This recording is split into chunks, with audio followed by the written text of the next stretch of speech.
Um, First of all, I'm going to speak, not exactly about educational and cultural aspects. I'm going to speak more or emphasize minority rights in the Middle East.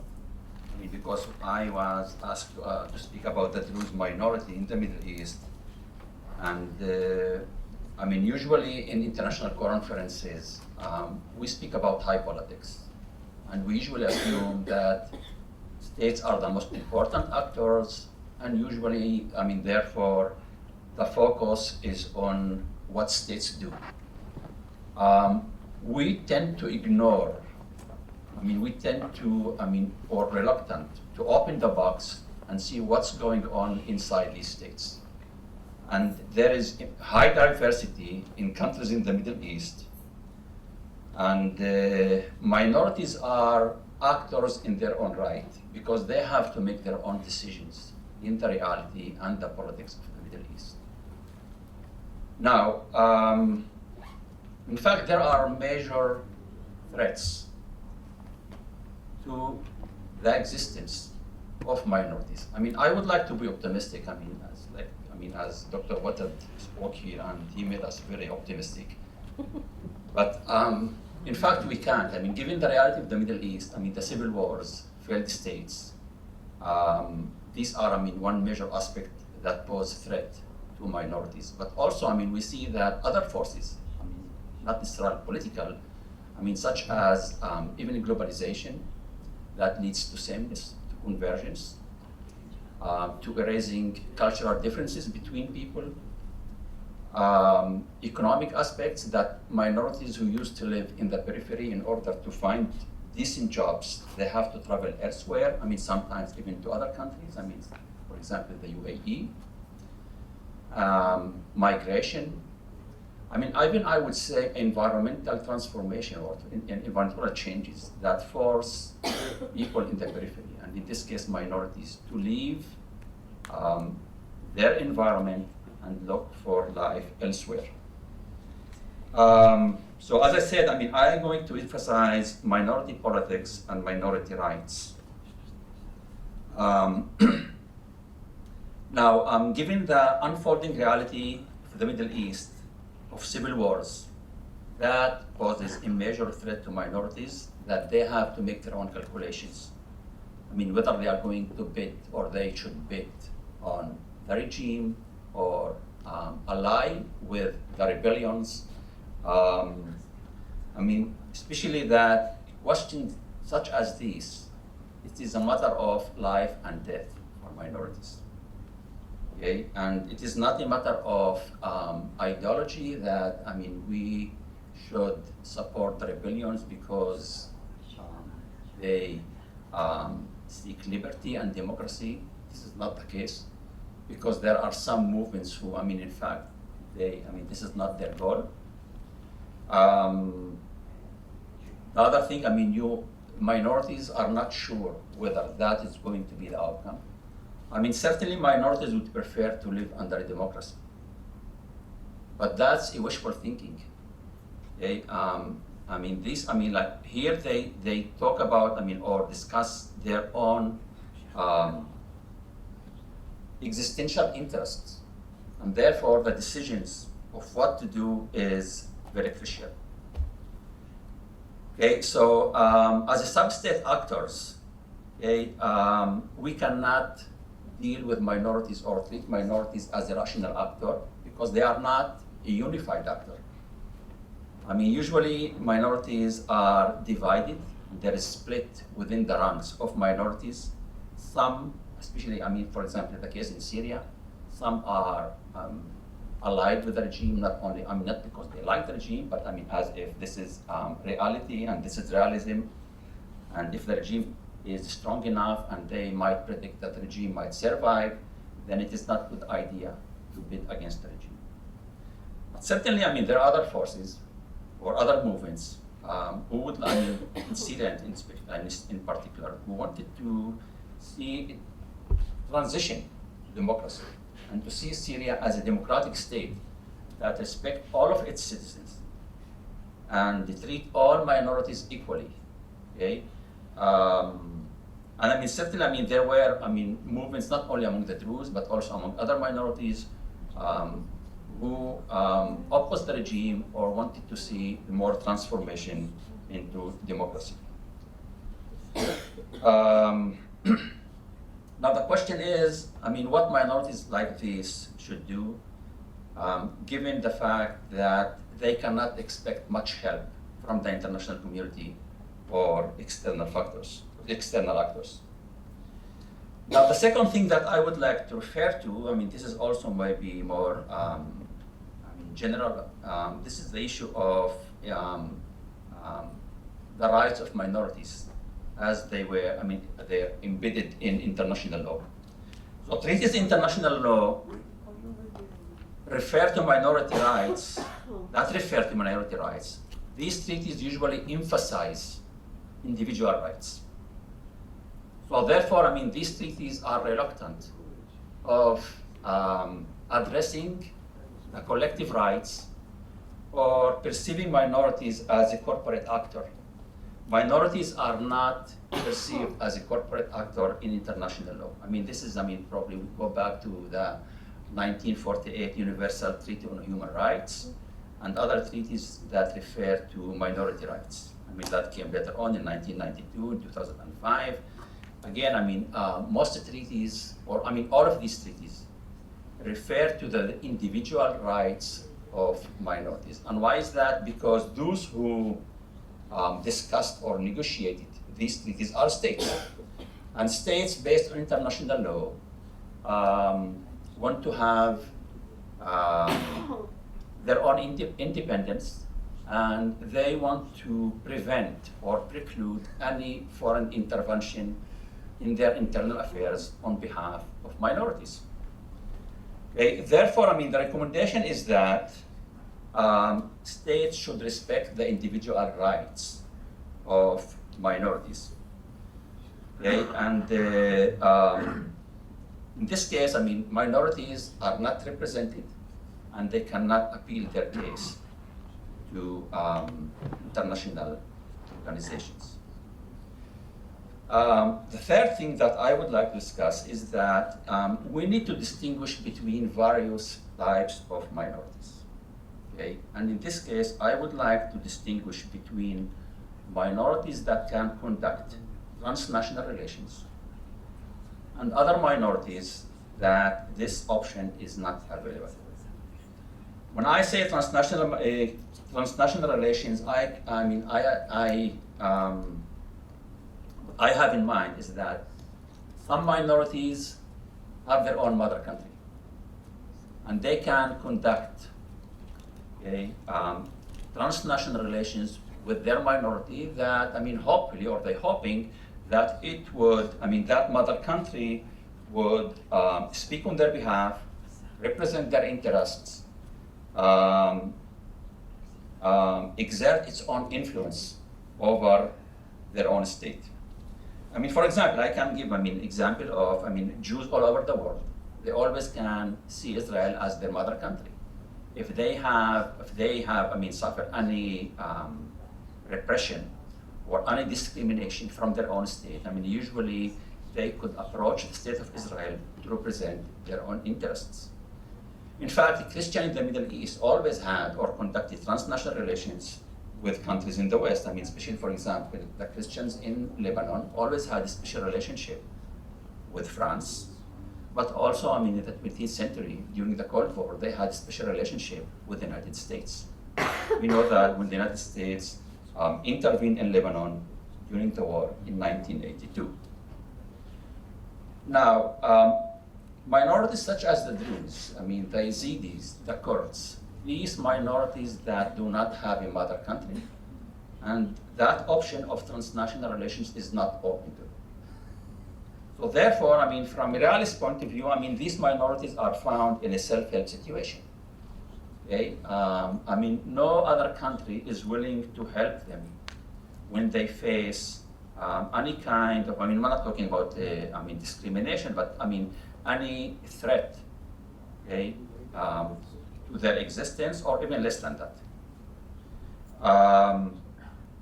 And therefore, I mean, the politics of minorities is different, especially when these minorities do not have that option of appealing to a foreign actor or foreign forces to support them and protect their existence.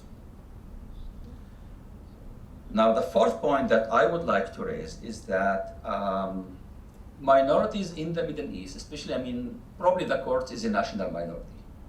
But the Druze and the Yazidis, for example, these are religious minorities.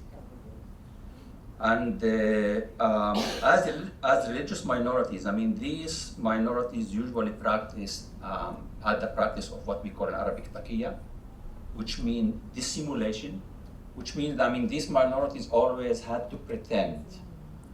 Okay? Or, they pretend, and especially the Druze, it's very, you can speak is among the Druze, that pretending that they belong to major religions in the Middle East, hoping that, that is a strategy for them for survival, not to be seen as different, not to be seen or perceived as heretics. But despite the fact that these minorities kept a low profile in regional Middle East politics, oftentimes they were the first to be targeted by either foreign invaders or terrorist organizations in the Middle East. Okay, for example, in the 1830s, when Ibrahim Pasha invaded here, Palestine and Lebanon, they invaded, the first place that they invaded was Mount Lebanon, and they gave the Druze ultimatum, either drafted you into or make a conscription of all men age 17 to 40. All men should be drafted and giving the order to fight the Alawites. Okay, so therefore, Ibrahim Pasha at the time didn't want to Jewish West fighting the Alawites himself. He came, gave the ultimatum to the Druze. So, conscription and fight for us, and if not, face the consequences. And the consequences facing is, certainly was, like major threat or even extermination of the whole community. Now, he didn't give that ultimatum to the Maronites in Mount Lebanon, who were the majority in Mount Lebanon. He gave the ultimatum to the minority in Mount Lebanon, to the Druze. So then the elderlies came and they say, well, if you are going to draft all men aged 17 to 30, and they are going to serve you, for, I don't know, 5, 6, 7, 8 years, many of them will die, and many of them might not come back. And despite this, he collected all weapons and gave the ultimatum. At the end, they have to heed, to comply with that ultimatum and fight a war that they never wanted. Okay? We know, for example, during the civil war in Iraq, the first minority to suffer from the heavy hand of ISIS were the Yazidis. In fact, even the Druze suffered. First in northern Syria, that they were given the ultimatum of convert to Islam or being exterminated. But there were also major attacks on the Druze in southern Syria by ISIS. That as they perceived as heretics, they don't have the right to exist as independent religious minority, and as if they have this Islamist movement, they think that they have the legitimacy to kill everyone who is perceived as a heretic.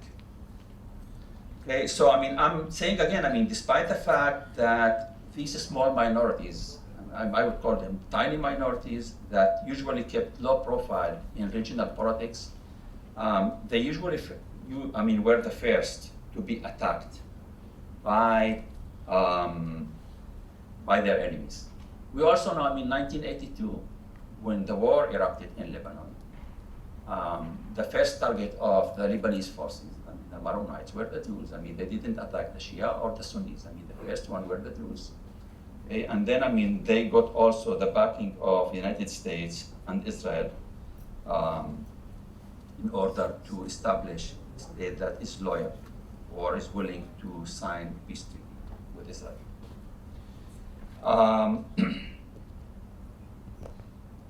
Now, the Druze population in the Middle East is around 1.6 million. 0.8 live in Syria, around 450,000 live in Lebanon, which means that over 75% of the Druze population live either in a failed state, Lebanon, or a predatory state, Syria. I mean, I would say even predatory and a failed state. During the civil war in Syria, I mean, the Druze were given the ultimatum of either fighting for the regime or face the consequences. In fact, the regime in Syria, I mean, values its own survival above the survival of these minorities. Okay, I mean, here, I mean, the ultimatum is that, I mean, all of you should be drafted into the army. You should fight for the regime. Okay, and regardless of the consequences, okay, on the future of the minority. I mean, certainly that, I mean, the minority itself in this case, I mean, many of these minorities were, I mean, in fact, they were in favor of a transition to a democracy. But that option was not available. Okay, that option is not available. I mean, that probably would be the best or ideal option for them. But I mean, we saw also, I mean, in other states in the Middle East that there was no safe landing into democracy after the beginning or the start of the Arab Spring.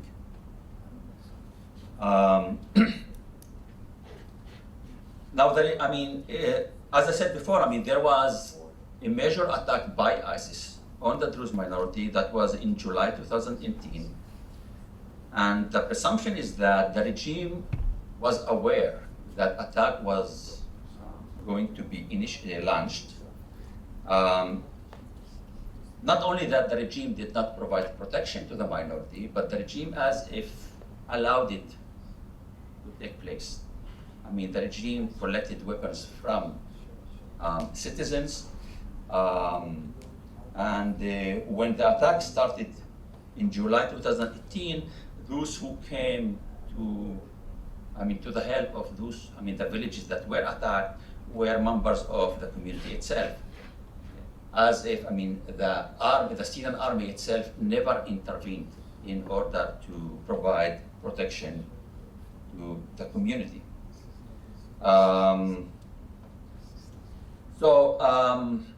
As I said before, I mean, minorities cannot be treated as a rational actor.